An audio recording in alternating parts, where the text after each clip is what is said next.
Bueno, continúo. Breve presentación. Vamos a ver. Sí. Bueno, les comentaba eso, la larga colaboración con nuestra universidad.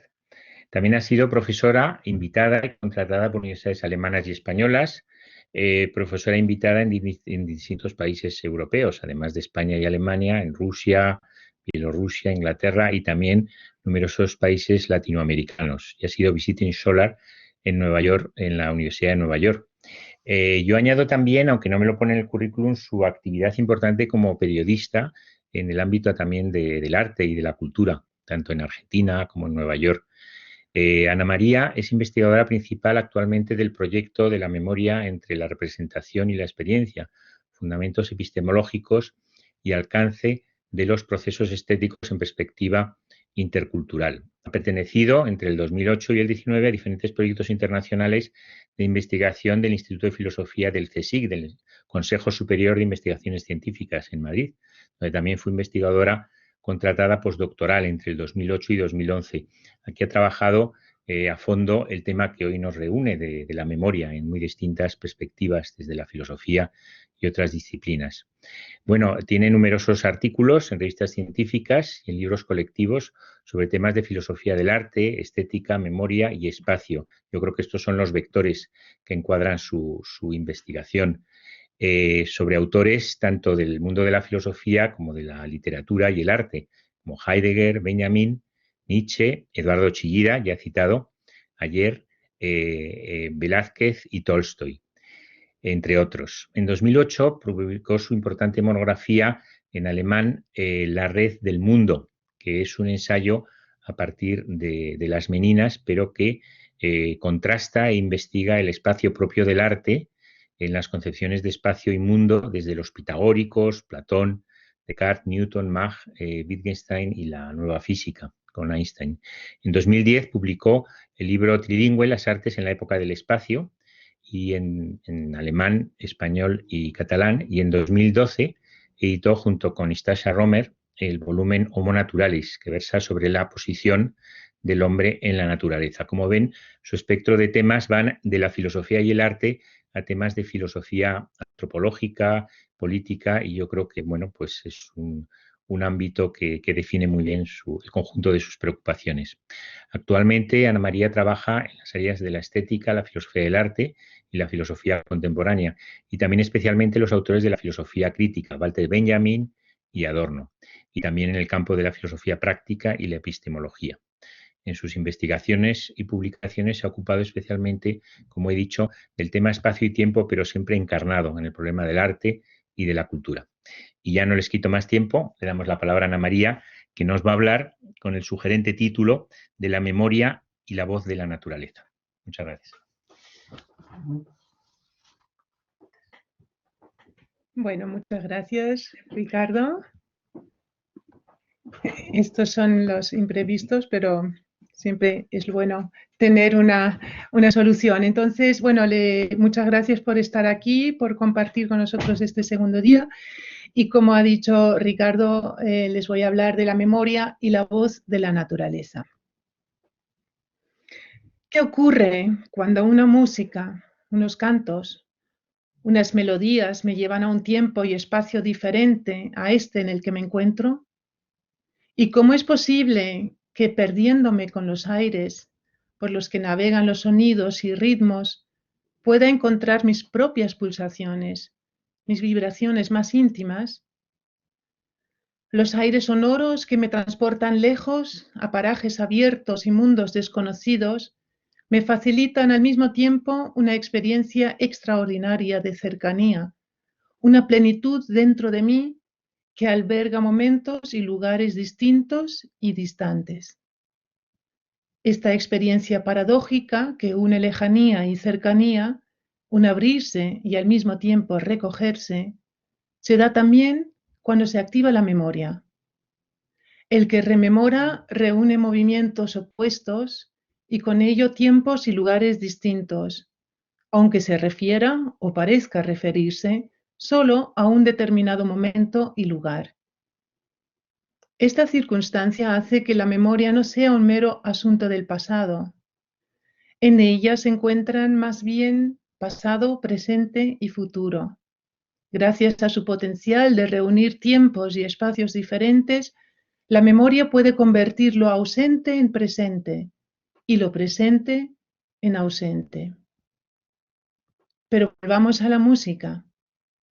No hay música sin ondas sonoras, y estas a su vez no existen sin moléculas de aire que se ponen a vibrar y que transmiten la vibración a otras moléculas en su vecindad, creando así un movimiento expansivo.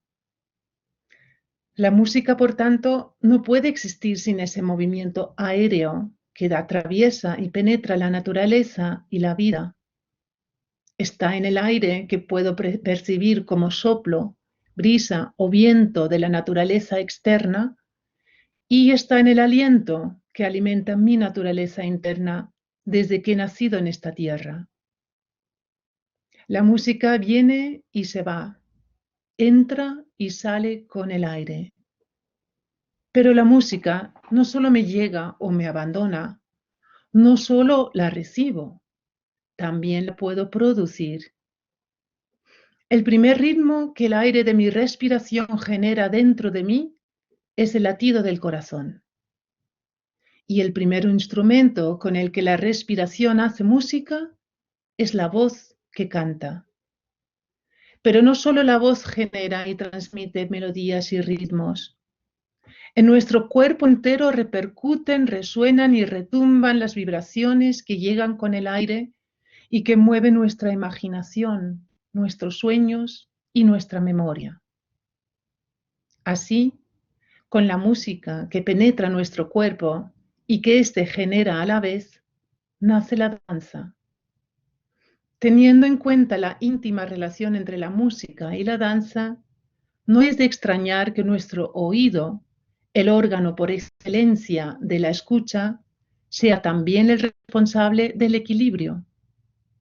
Desde luego, si afirmo que el oído es el órgano por excelencia de la escucha, no digo que el cuerpo entero no sea capaz de escuchar. De hecho, las personas sordas desarrollan la capacidad de la escucha corporal que tiene el ser humano de manera mucho más compleja y completa que las personas con audición. Escuchan, reciben y elaboran en y con su cuerpo, mediante toda su sensibilidad, lo que podríamos llamar una música callada, para decirlo con unas palabras de San Juan de la Cruz. Tal escucha hace incluso todavía más palpable el elemento del aire que sostiene y transporta la música. Consideremos de nuevo la memoria. Al igual que la música necesita igualmente un movimiento. Si no, no podría unir lo lejano y lo cercano, lo ausente y lo presente. Esta coincidencia paradójica, sin embargo, se da solo si la experiencia que fundamenta la memoria es también paradójica. Lo es en el sentido de que implica tanto movimiento como una detención. Por consiguiente, rememorar no solo requiere que algo se mueva, el que rememora también tiene que detenerse, parando, olvidando la marcha habitual de las cosas y saliéndose del ritmo de tareas, intereses, medidas y quehaceres cotidianos, se abren los sentidos. De esta manera puede ocurrir que se empiece a percibir lo que siempre acompaña y alimenta la vida, pero que nunca se ve: el aire. Y así, detenido en el aire, rememorando, tal vez se escuchen en unisonancia ritmos, melodías y voces que llevan a los dos polos de la naturaleza, la exterior y la interior, la otra y la propia. Vuelvo entonces a mi pregunta inicial. ¿Qué ocurre cuando una música, unos cantos, unas melodías me llevan a un tiempo y espacio diferente a este en el que me encuentro? Aunque no sea una respuesta completa, puedo afirmar ahora que me entrego a un elemento que trasciende los límites físicos, espaciales y temporales que estamos acostumbrados a establecer en el mundo en el que vivimos. Este elemento dinámico, transgresor y transformador al que me entrego es, como hemos visto, el aire. Un aire que está lleno de música y memoria. Tanto la memoria como la música nacen, viven y florecen en el aire. Es en ese elemento intangible donde la memoria y la música se encuentran y se fortalecen mutuamente. Paso después de este primer punto que era música, memoria y aire, al segundo punto mío, la voz de la Pachamama. Hagamos un salto de estas reflexiones introductorias a un lugar concreto. Viajemos con nuestra imaginación a la quebrada de Humahuaca, un valle de la cordillera oriental del noroeste argentino. En aquella región andina se encuentra a unos 2.500 metros de altura el pueblo Tilcara. Sobre este pueblo, junto a la confluencia del río Guasamayo y el río Grande, se hallan en un morro de unos 70 metros de altura los restos de unas estructuras construidas con piedras argamasadas. Es el Pucará de Tilcara, poblado y a la vez fortaleza que los indígenas tilcaras, pertenecientes a los Humahuacas, construyeron en el siglo VIII después de Cristo y que habitaron hasta el XVI.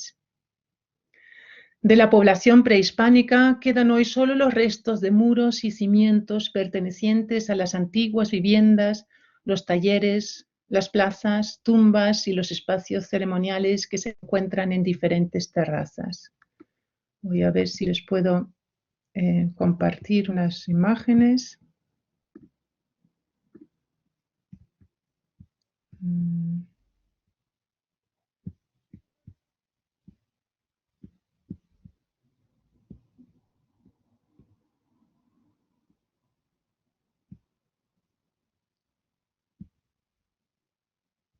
Aquí tengo una.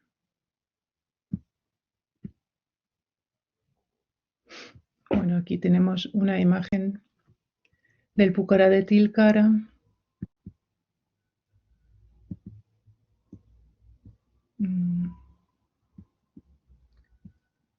Y ahora no sé cómo salir de ella. Ricardo, ¿me puedes ayudar? Se me ha olvidado cómo salir de ella. El cuadradito de arriba, ¿la quito yo? Ah, ya. Sí, ya. Eso es. Ya, gracias. Y aquí tienen otra foto.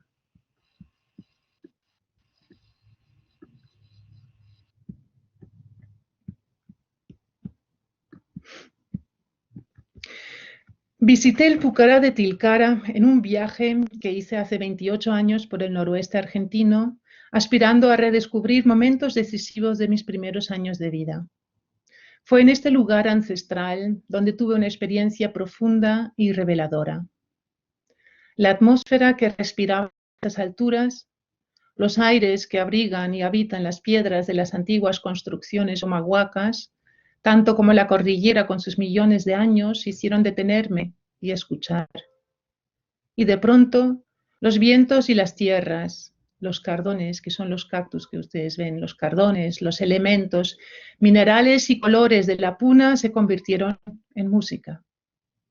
Entendí entonces con todo mi cuerpo y alma cómo pudo nacer la música tradicional andina y qué eran en realidad esas melodías y ritmos de quenas, quenachos, sicus, zampoñas, charangos y bombos que llevo dentro de mí desde que tengo recuerdos e incluso antes de ellos. Pues mis padres se ocuparon de sembrarlos y cultivarlos en nuestra familia desde los años en los que vivimos en Argentina, mi país natal. Esas melodías y esos ritmos que tantas veces había escuchado provenían de los vientos que estaba sintiendo en esos momentos, aires que no solo pertenecían a ese lugar ancestral, sino que eran hijos de la madre tierra, igual que los cardones, las tierras y piedras, los ríos y las nubes, las vicuñas, los cóndores y todo lo que tiene vida y ánimo en este mundo. En esos aires que escuchaba, me hablaba y me cantaba la voz de la Pachamama. Les quiero invitar a escuchar ahora una de las variaciones del aire de la Madre Tierra en la voz de la quena y el charango, interpretada el charango interpretado por el maestro Jaime Torres y el conjunto Los Collas. Abramos los sentidos, el corazón y la potencia de la memoria para este romance de viento y quena. Yo a continuación, como hicimos ayer, les pongo en el chat, para el que deben abrir abajo a la derecha en el campo morado, el chat, y ahí les pongo el enlace, aquí lo ven, donde van a encontrar, ¿ya lo ven? Se ve muy bien. Sí. Donde van a encontrar esta grabación, Romance de Viento de Iquena, que tarda unos pocos minutos, 4 minutos, 4 y medio. En 4 y medio minutos, entonces, nos vamos a ver de nuevo.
Bueno, espero que hayan podido escuchar el enlace que les he mandado con esa hermosa música y sigo entonces con la conferencia.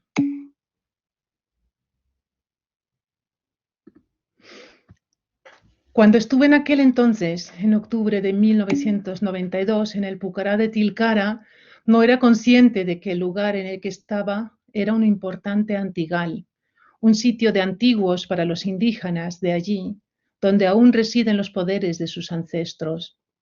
Estaba haciendo un viaje turístico con un grupo y nos habían llevado a un sitio arqueológico. Quien se acerca con interés a una excavación arqueológica, como lo hicimos entonces, espera entender algo de la historia, aprender unos conocimientos y acordarse luego de los datos para poder reproducirlos con fidelidad en otros momentos.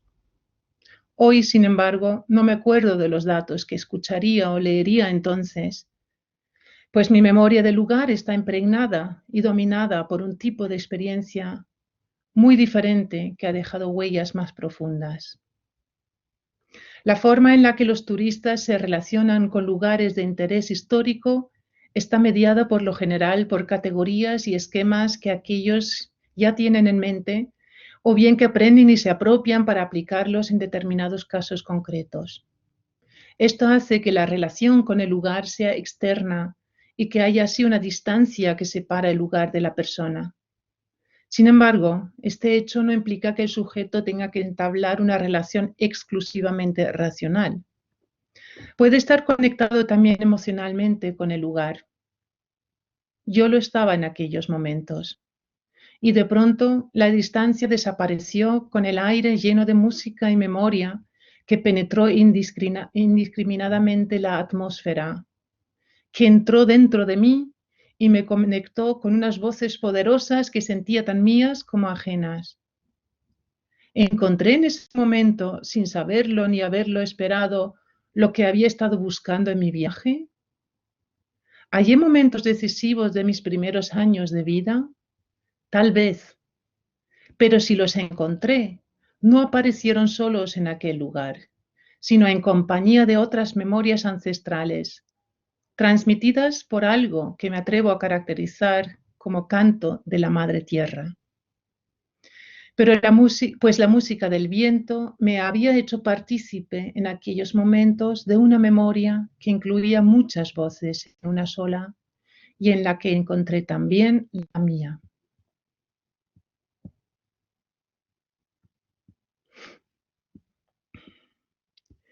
Sigo ahora con el siguiente punto, narración oral, memoria y la voz de la naturaleza. Memoria épica y la voz de la naturaleza, perdón. Cambiando de escenario y de época, encontramos en la Grecia antigua, desde el segundo milenio hasta el siglo VI a.C., una tradición en la que innumerables voces, variaciones, cantos, ritmos, historias y memorias están entretejidas y legadas entre sí, recogidas en una sola voz, una unidad polifónica, podríamos llamarla.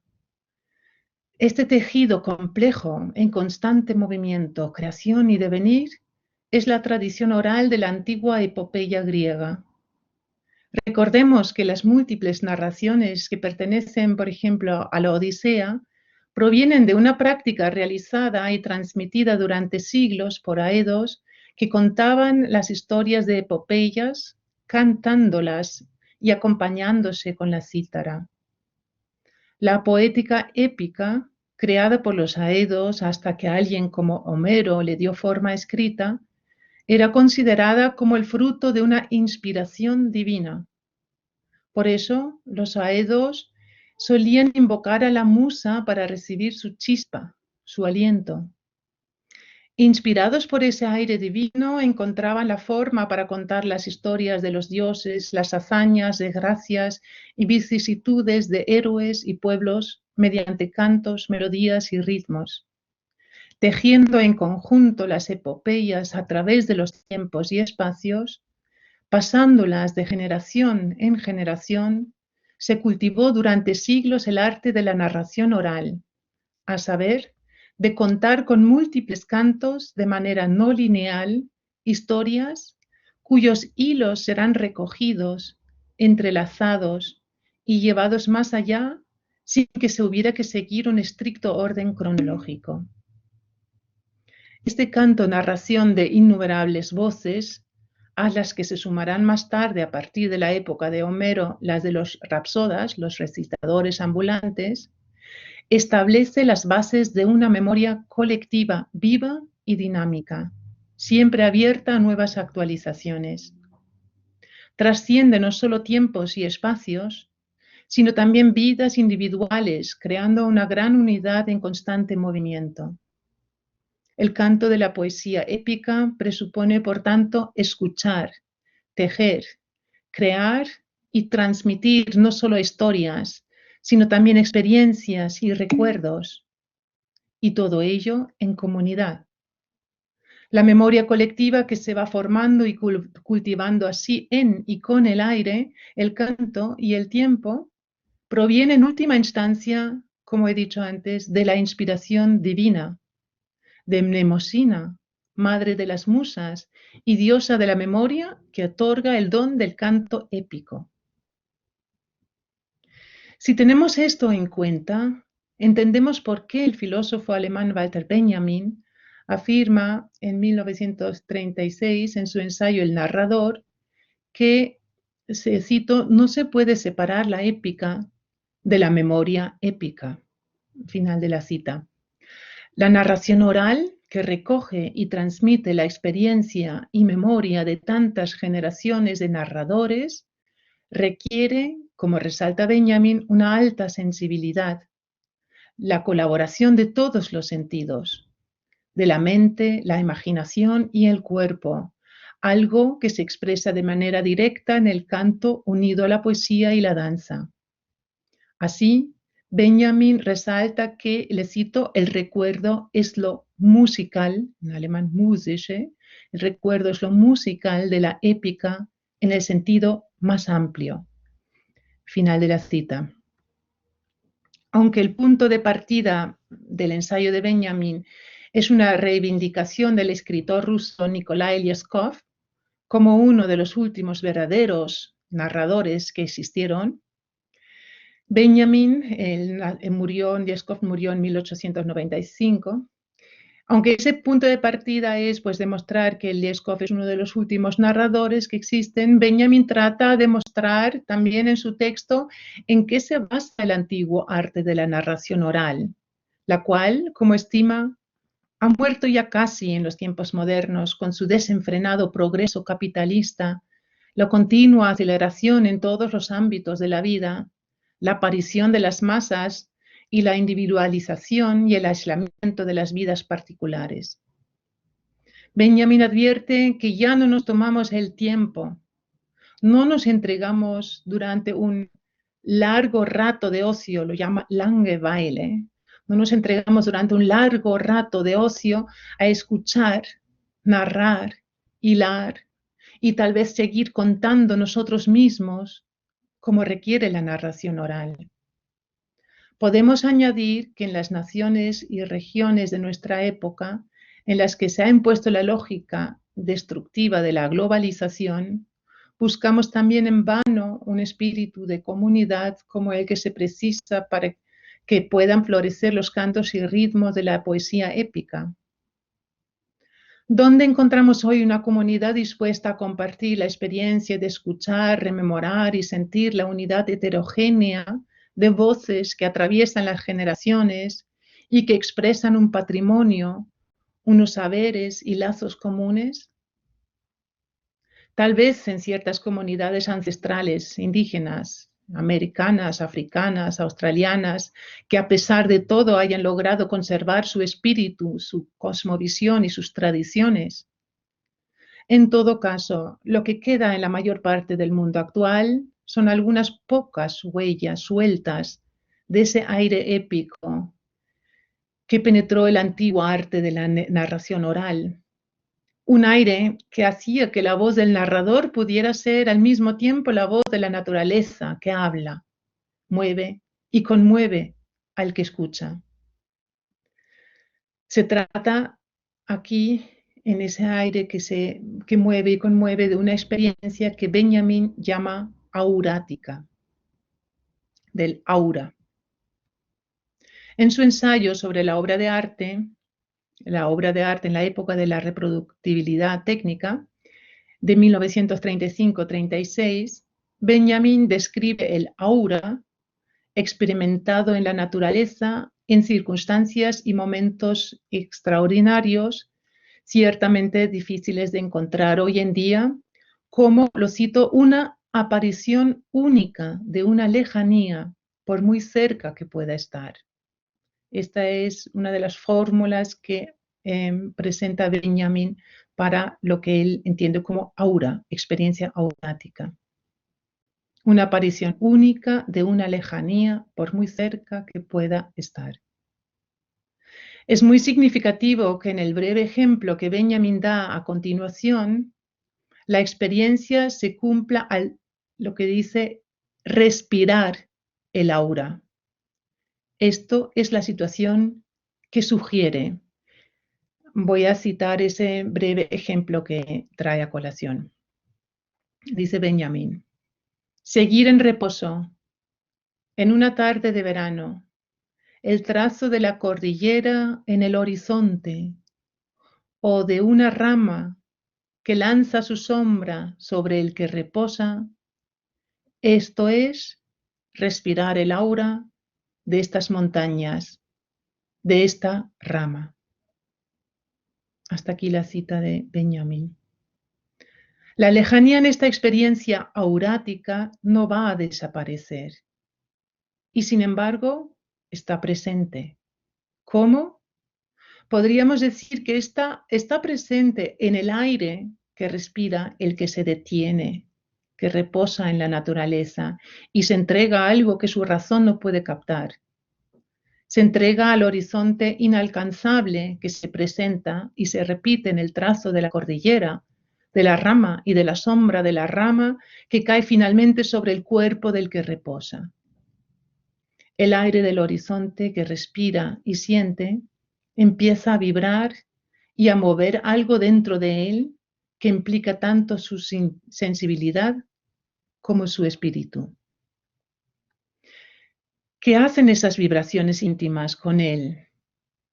Tal vez susciten una música oculta, una danza en espiral que le dio vida y que lleva siempre dentro de sí sin saberlo. ¿Y acaso se despierta así en él una memoria originaria, propia y a la vez ajena? Una voz que pertenece a una naturaleza que es al mismo tiempo interna como externa. Y tal vez esas vibraciones polifónicas, fruto de la unisonancia, en alemán diría Einklang, de la espiral, son capaces de crear lazos con el otro y con lo otro de uno mismo, vínculos íntimos que ningún razonamiento, ninguna intencionalidad consciente serían capaces de alcanzar. Se explica así el sentimiento de placer que suscita, según Immanuel Kant, la contemplación de la belleza en la naturaleza y a partir de esta también la belleza en el arte. Es interesante observar que en su crítica del juicio, esa obra de Kant editada por primera vez en 1790, el filósofo remita a una voz general, allgemeine Stimme, una voz general que todo ser humano puede encontrar en sí y que postula, que ese ser humano postula aún sin saberlo, cuando juzga algo como bello. ¿Qué implica para Kant juzgar algo como bello?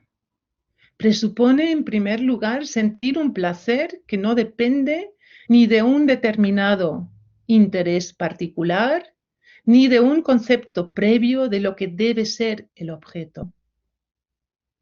Se trata de un placer que se recrea y revivifica, como dice Kant, respetando la libertad del objeto bello. ¿De dónde viene entonces ese placer, Kento?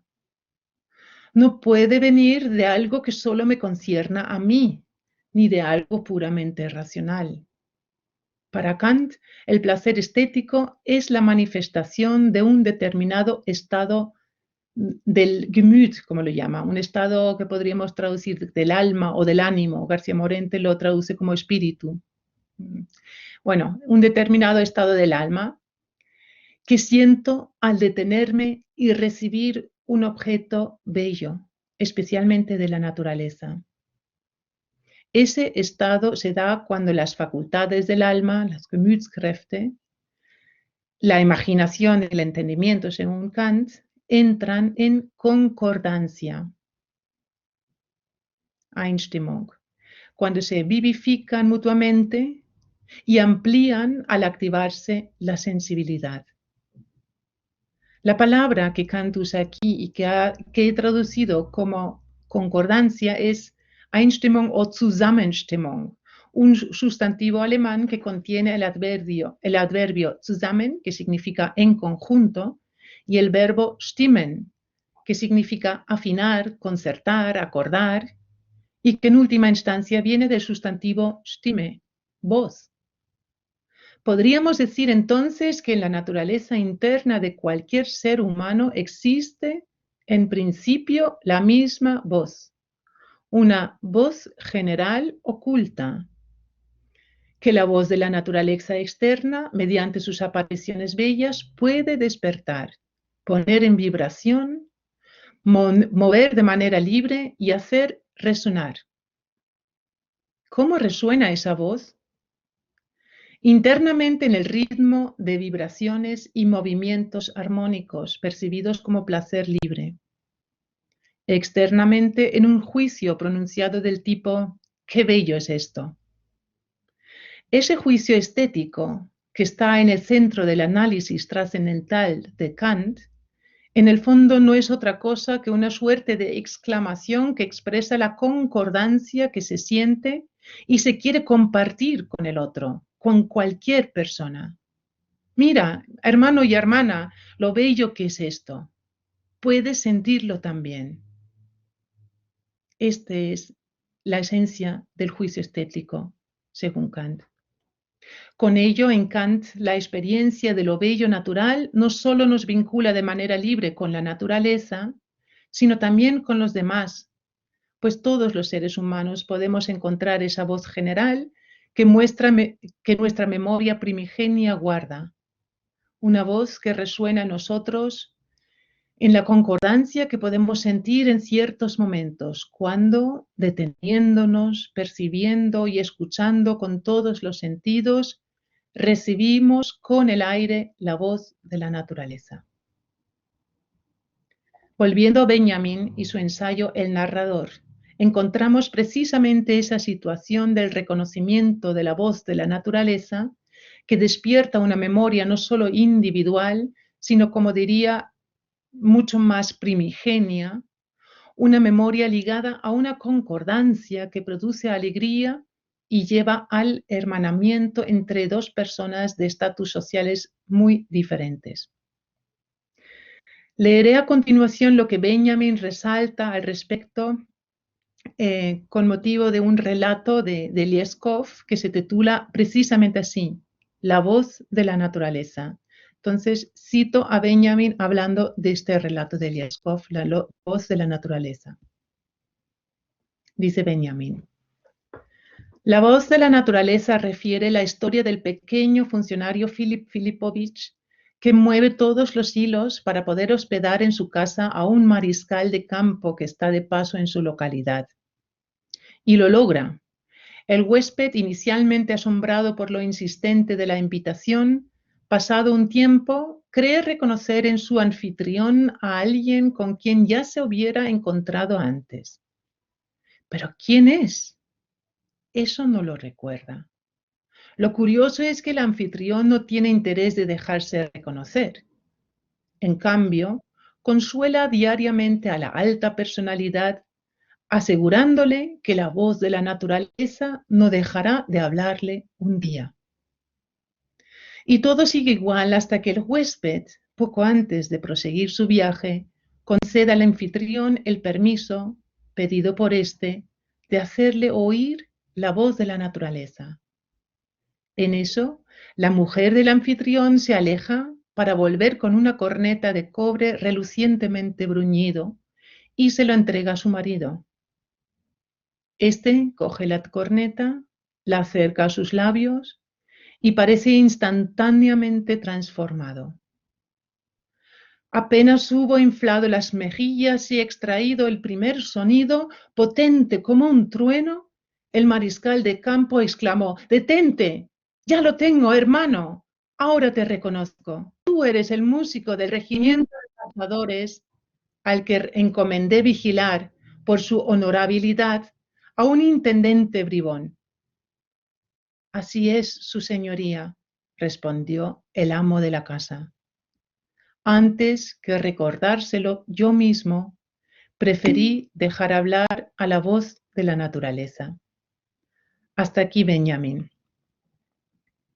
Hace años, yo no me acuerdo cuántos, quizás unos 10, leí la interesante interpretación que el psicoanalista y profesor en la Universidad Complutense de Madrid, Eduardo Chamorro, propuso de este pasaje.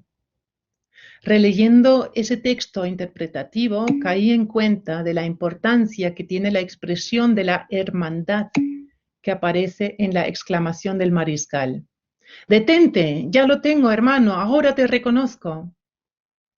Chamorro resalta que al pequeño funcionario le desborda, le cito, desborda esa familiaridad con la que le trata el mariscal, por lo que le responde: «Así es, su señoría».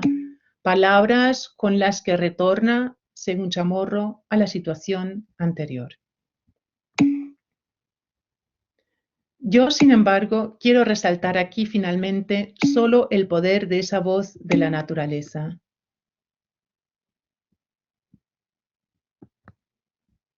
Tal y como aparece en el relato de Lieskov. Desde luego, no cambia el orden social existente, no produce ninguna revolución, no borra de una vez para siempre o por siempre la distancia que nos hemos acostumbrado a guardar con los demás, con la naturaleza y con nosotros mismos. Tampoco tenemos aquí un intento de expresar el sufrimiento y la naturaleza reprimida, algo que, según Theodor Adorno, solo podría hacerse mediante la disonancia. No me puedo en esta conferencia dedicar ya a esta exigencia tan importante, teniendo en cuenta además las condiciones históricas, sociales y existenciales que rigen en nuestros tiempos. Esto sería una nueva conferencia y lo he desarrollado en otros lugares. Quiero terminar esta conferencia más bien recordando que existe algo en nosotros de manera latente, una voz general, una música callada que puede llevarnos a una reconciliación con nosotros, con la naturaleza y con nosotros mismos. Si nos detenemos, escuchamos hacia afuera y hacia adentro, y si permitimos que se activen y propaguen vibraciones que nos llevan a escuchar una unidad dentro de la diversidad de voces que pueda haber y que puedan darse en este mundo. En esta unidad se encuentra precisamente, según mi propuesta, la íntima unión entre música y memoria. Muchas gracias por la atención. Muchísimas gracias, Ana. ¿Se escucha? Sí. Bueno, magnífica, maravillosa conferencia. Ha habido algunos comentarios que ahora leeré y luego, perdona, que como parecía interrumpido, yo creo que momentáneamente y ha habido ahí mensajes, pero yo creo ahora sí nos oye bien, ¿verdad? Sí. Bueno, pues yo tendría cosas que añadir, pero como moderador me voy a moderar y voy a dar pie y voz a los que han escrito alguna cosa ya en el chat. Y si te parece, Ana, partimos de algunos, por lo que yo he podido leer, preguntas y testimonios, y luego de ahí pasamos a nuevas preguntas, ¿no? Bueno, referente a la que nos has puesto, y yo creo que hay cosas que nos has dicho, María Teresa Cortés, hablar de música ancestral que refleja una profunda paradoja. Ricardo, perdona. ¿Se oye entrecortado? Vamos a ver. Sí, espera un momentito. Es que se oye entrecortado. Se oye entrecortado entonces. A ver, intenta otra vez.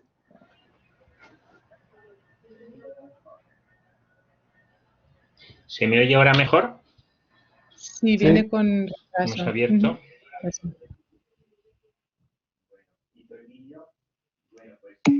Bueno, quito el vídeo. Bueno, pues sigo leyendo. Si había una reflexión de Patricio Pérez que leemos. En un viaje a Quito, hace algunos años, tuve la oportunidad de subir en el teleférico hasta Cruz Loma. En un puesto de ventas que había en la cima tenían música envasada para entretenimiento de los turistas. A pesar de que nos alejamos para contemplar en silencio la maravillosa vista de Quito, nos llegaba algo de esa música. Fue en ese momento que me di cuenta de cómo la cultura andina se había transmitido, entre otras formas, a través del viento, ¿no? Es un testimonio cercano al que tú has dicho. No sé si quieres ir Sí, comentando alguna en cuestión. primer lugar, saludar a Patricio. Hola Patricio, que no sé, supongo que estarás en Valdivia, Chile. Eh, Me alegro muchísimo que estés aquí y muchísimas gracias por tus maravillosas palabras, que en realidad yo no, bueno, creo que afirman bastante la experiencia que yo misma también tuve allí. Así que gracias Patricio por tu comentario. Sí, pide la palabra el profesor Eduardo Chamorro, además que ha sido citado. Eduardo, ¿quieres escribir o ya saben, no dijimos hoy instrucciones que por favor así además quedan registradas y pueden escribir en el chat las preguntas y ahí las podemos leer mientras Eduardo Chamorro o escribe. El profesor y compositor José Díaz Ruiz dice fantástica y enorme fuente de preguntas y respuestas que dan ganas de una interminable plática de reflexiones. Bueno, yo creo que esto, además, de la mano de la profesora Rabe y de Benjamín, se nos invita a esto, a hilar y a entretejer, con dar tiempo, ¿no? Que yo he anotado aquí. Es importante quizá que una de todas las partes, ¿no? Que es la respiración, ¿no? Eso me ha gustado mucho, esa idea que nos has apuntado de escuchar y vivir como respirar, ¿no? Como respirar ese aura. Eduardo, si nos se oyes, ¿puedes formular la pregunta?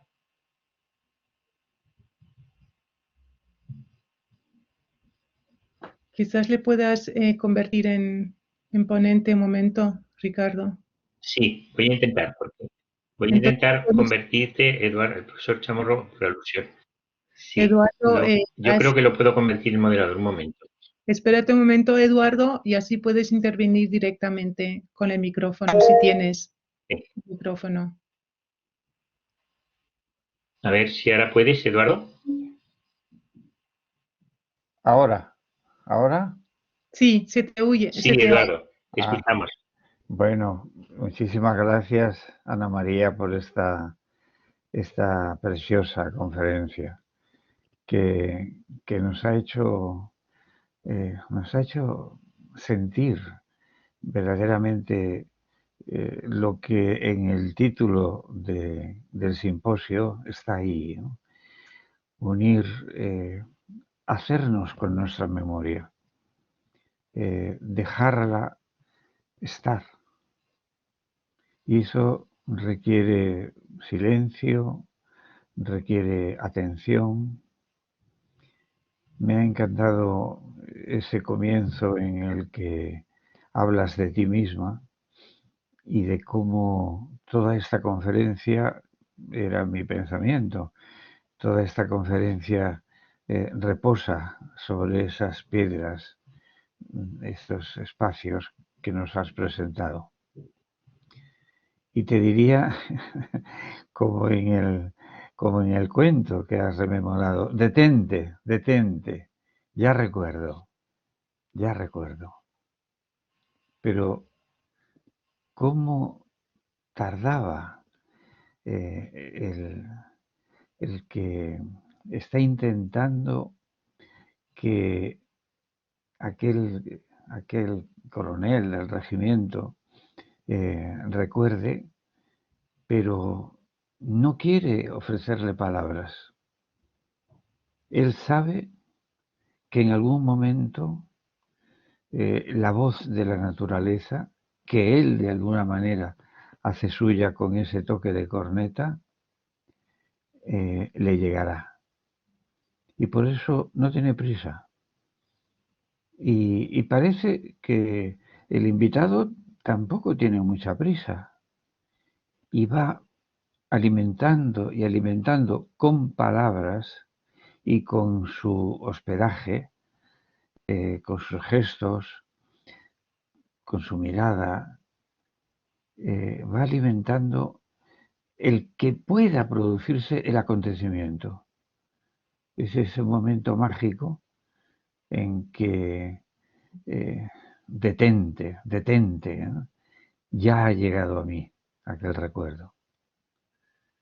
Ya ha llegado a nosotros, gracias a tu conferencia, tantos y tantos recuerdos de infancia, hacia los que nos sentimos muy unidos, muy en armonía, sean estos recuerdos tristes o alegres, traumáticos o apaciguadores. Pero en ese momento de memoria, es el que toda palabra como la que tú nos has ofrecido hoy debe evocar. Muchas gracias, Ana. Muchas gracias, Eduardo. Es maravilloso escuchar tu voz y que tengamos la posibilidad y una voz que rememora. Has visto cómo estamos tejiendo entre todos porque entraste en mi conferencia y diste voz. Me ha encantado lo que has dicho, Eduardo. Muchas gracias. Muchísimas gracias, Eduardo, por tu reflexión y por tu voz también. Gusto oírte.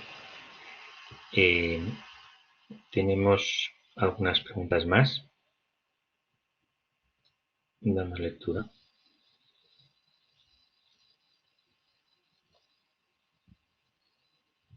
Laura Pulido pregunta si hay alguna forma si de ver la grabación. Sí, serán. Es una pregunta técnica.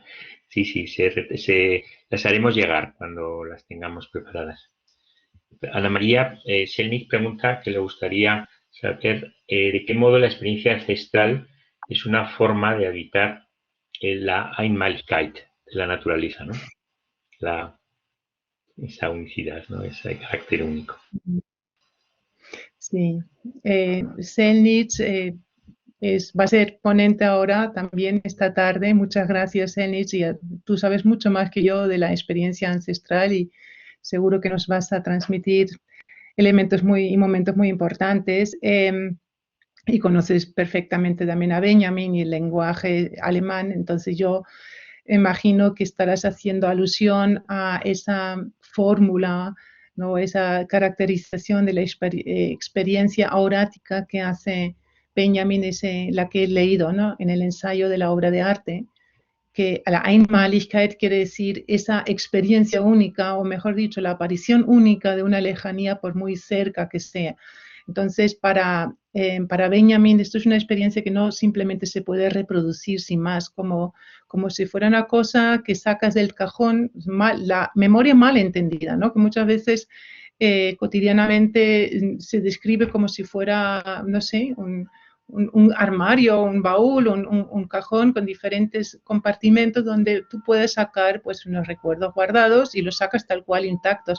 Desde luego, para nada. Como habrán visto, mi concepción de la memoria es completamente diferente, es dinámica, tiene que ver con el tiempo que siempre se está haciendo en cada momento.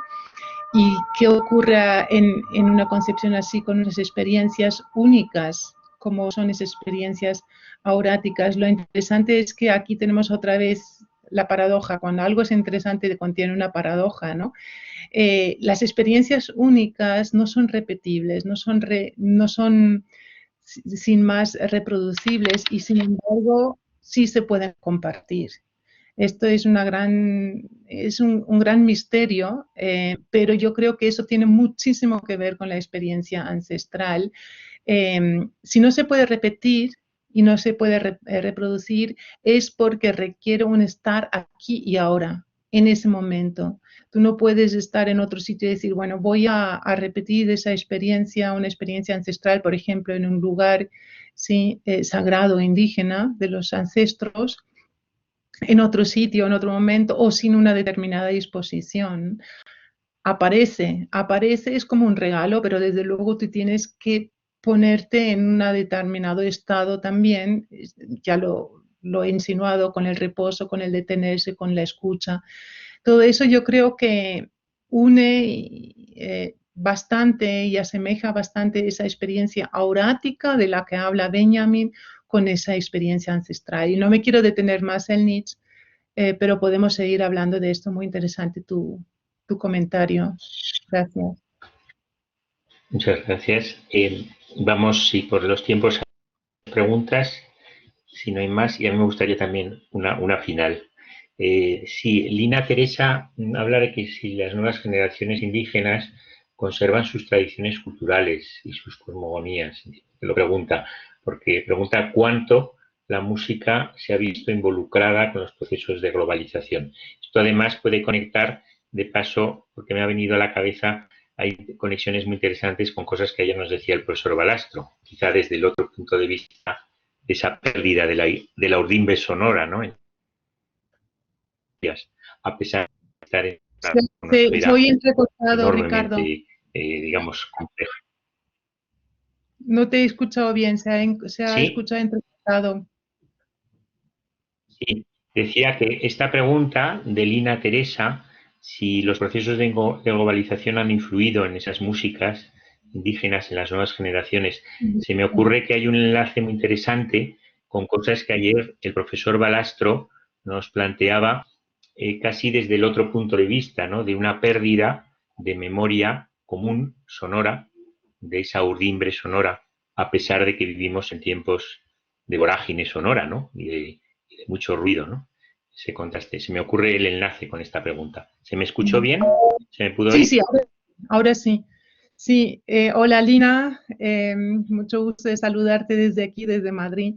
Ella es bailarina, sí, es la Lina que yo tengo en mente de mi Facultad de Artes de la Universidad de Antioquia. Eh,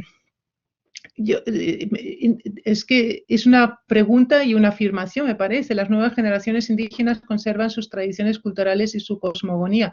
¿Esto es una afirmación, Lina, o es una pregunta?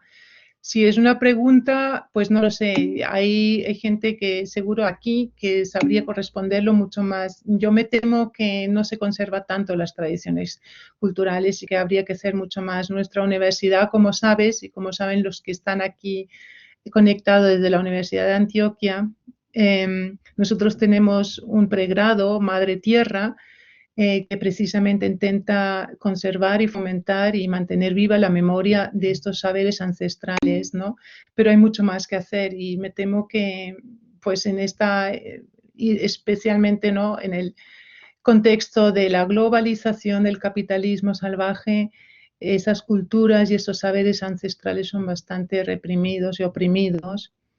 Y, bueno, y desde luego la música, tal y como nosotros escuchamos música, y no solamente música, sino como escuchamos cualquier cosa, no es algo muy propicio a entrar en un estado ese estado que he descrito y que se requiere para que, bueno, pues suceda, bueno, esa experiencia aurática en la que tú puedas unirte, ¿no?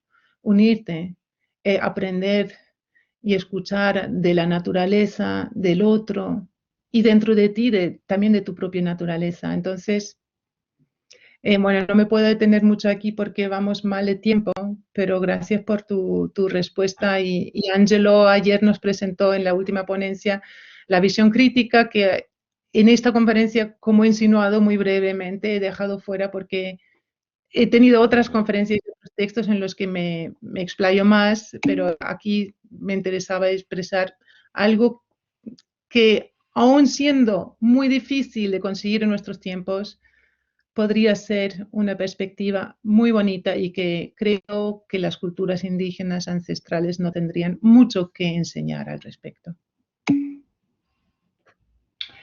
Gracias, Ana. Bueno, a la última pregunta de Santiago Saldarriaga, leo bien, sí, dice, corrijo una pregunta, ¿cómo podríamos entender una relación entre la creación musical de los ancestral y una, entre comillas, dominación que escucha? No, corrige, abajo dice otra cosa, corrijo mi pregunta. Sí, estoy leyendo la última. Si quieres aclarar algo de la pregunta, Santiago, es la Corrijo, última, ¿la lees? él dice, corrijo mi pregunta, ¿cómo podríamos entender una relación entre la creación musical de los ancestrales y una dominación que escucha? Hola Santiago, él es estudiante mío, pero no alcanzo a entender del todo tu pregunta, Santiago. No sé si la puedes concretar un poquito más. ¿Cómo podríamos entender? ¿O me puedes ayudar, Ricardo? Es que no la entiendo. Yo la verdad que no entiendo bien la expresión dominación que escucha. Sí, yo tampoco. Como la entre comillas, yo entiendo que es una alusión que yo no alcanzo a comprender tampoco qué es lo que No, está no, preguntando. Santiago, lo siento. Y no quiero empezar a Mientras especular. Santiago igual reformula y para ir cerrando, porque si no, efectivamente el tiempo se nos va, nos desteje. Yo no me resisto a hacer una muy breve comentario, porque ha sido tan sugerente y tan interesante, pues que habría muchas cosas, como decía también David Ruiz Molina. Has aludido a una cuestión que creo que es muy importante para todo este encuentro, que ha sido destacada, pero con tu conferencia queda patente, y es que la música en sí misma, las cosas que suenan dentro de la música, no serían si no están en relación. Ayer hablaba, por ejemplo, Luis, que en el vacío total se da una situación sin eco, sin resonancia. Y tú has llevado desde el concepto de voz, esa voz general en Kant, a la idea de que cuando estamos en la naturaleza, en esa situación aurática o ante la belleza, no solamente escuchamos o asistimos a ese acontecimiento bello, sino que consonamos con él. Lo has destacado muy bien, ¿no? Entonces, esta dimensión relacional me parece fundamental, pero como tú lo has subrayado, no dentro de la música, sino que nosotros somos parte de esa sinfonía, dicho así, ¿no? De esa relación, sea sonora, sea vital, y en otros niveles, ¿no? Quizá respirar ya sea un inicio de ser parte de la música del conjunto, ¿no? De consonar. No sé qué opinas, si he entendido bien a dónde nos has llevado con tu reflexión en ese nivel que no es solo metafórico, no es estrictamente o explícitamente musical, sonoro, no ha de ser, pero que me parece que cuando uno vuelve a la música entiende cómo es una escuela constante, entender la música de que todo es en relación y con vibración. No sé qué opinaríais de esta interpretación o lectura que he hecho de una de las muchas enormes sugerencias que nos has dicho. Sí, gracias, Ricardo. Desde luego es relacional. Esto es una de las cosas más importantes que estaban quizás más implícitas o no dichas con esta palabra en mi conferencia, que precisamente esas experiencias es imposible o sea, es imposible si no te relacionas, con el lugar, con otras vibraciones, con lo que está afuera y con lo que está dentro de ti. Es decir, va en contra precisamente de una concepción aislada del individuo o de unos entes que existen en este mundo, bueno, pues como átomos que quizás externamente se relacionan. Yo creo que además habría que añadir ahí, Ricardo, que la dimensión relacional es una es también otra vez paradójica, es que me encantan las paradojas. Creo que es algo realmente importantísimo. Es relacional, pero no es en el sentido una relación externa que se añade a la experiencia o a lo que tú eres en ti mismo como, yo qué sé, una mónada aislada, ¿no? Sino que esa relación la tienes ya dentro de ti. Lo único que quizás no te has dado cuenta que esa vibración todavía no la has oído. Entonces, por eso el escuchar también, escuchar es hacia afuera y hacia adentro. Y reconocer esa dimensión relacional que está dentro de uno mismo, de uno y de la unidad, de todo lo que nos une, ¿no? Muchas gracias por tu comentario, Ricardo. Gracias. Bueno, pues ya las dos últimas que han escrito, una muy puntual de María Fernanda Forcillo. Cuando Kant habla del estado del alma, de Susan, ¿se refiere a un estado emocional determinado? Pregunta para... Lo que yo les he presentado, los estudiantes míos que han estado en mis cursos de Kant, de la crítica del juicio, lo saben muy bien. Esta pregunta nos llevaría, si es que realmente me pondría a explicarlo con todas las premisas y presupuestos que hay que tener en cuenta a reinterpretar toda la analítica del juicio estético de Kant. No es un estado emocional determinado en el sentido de, yo qué sé, de una emoción solamente. Para Kant no es solamente una emoción, porque esas emociones pueden engañarnos. Desde luego, o sea, emoción en el sentido de un sentimiento, sí tiene que estar el placer, ¿no? El placer, pero el placer en realidad es una manifestación, me está expresando que algo pasa dentro de mí. Pero ahora bien, nos engañamos muchas veces con respecto al placer. A veces nos sentimos placer cuando estamos devorando algo y estamos acabando con eso que estamos devorando. Por ejemplo, yo que sé, un chocolate, ¿no? Y ya al final ya el chocolate no existe, pero me ha causado placer. Entonces, es un estado emocional, pero ese no nos dice absolutamente nada de ese estado del alma en el cual pues hay una Zusammenstimmung, ¿no? Esa concordancia de esas facultades nuestras, en las que también entran en juego no solo nuestra sensibilidad, sino todas nuestras facultades, la imaginación y el entendimiento.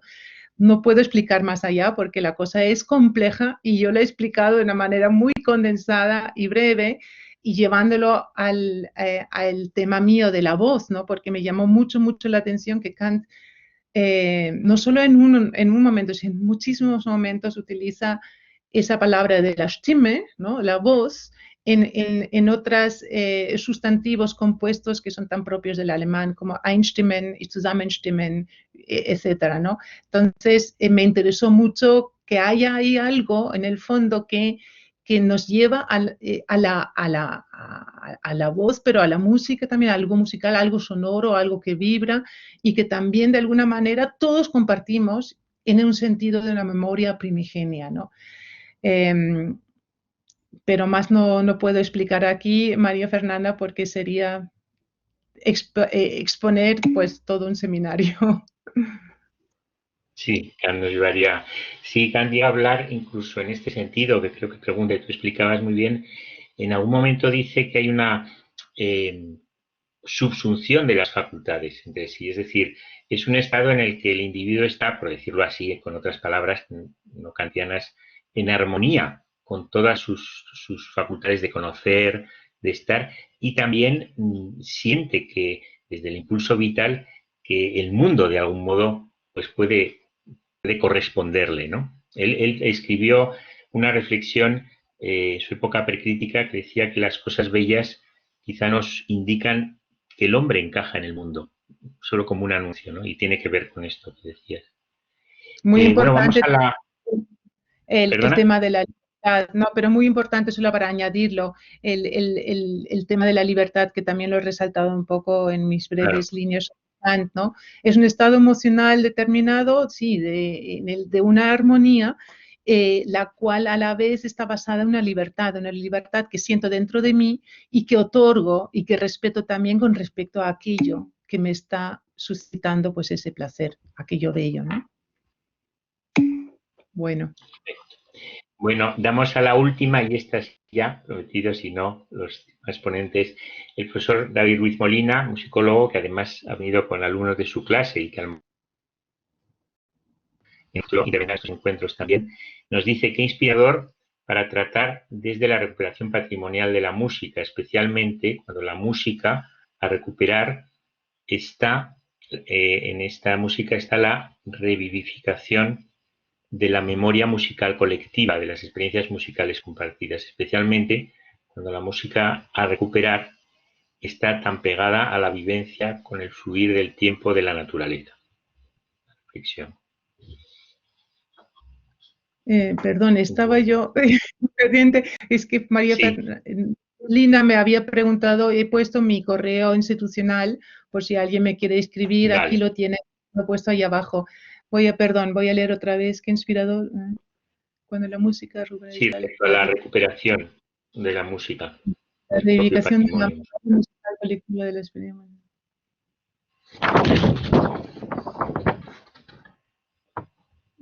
Sí, pero no es una pregunta, ¿no? Es más bien un comentario. Yo creo que es una reflexión, sí. Entroncaría muy bien.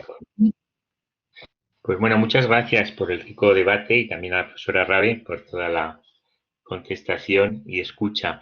Hemos de pasar a la siguiente ponencia y seguro que hay temas que se van hilando y entretejiendo. Yo creo, Ricardo, que sería mejor que te pusieras aquí para la siguiente presentación.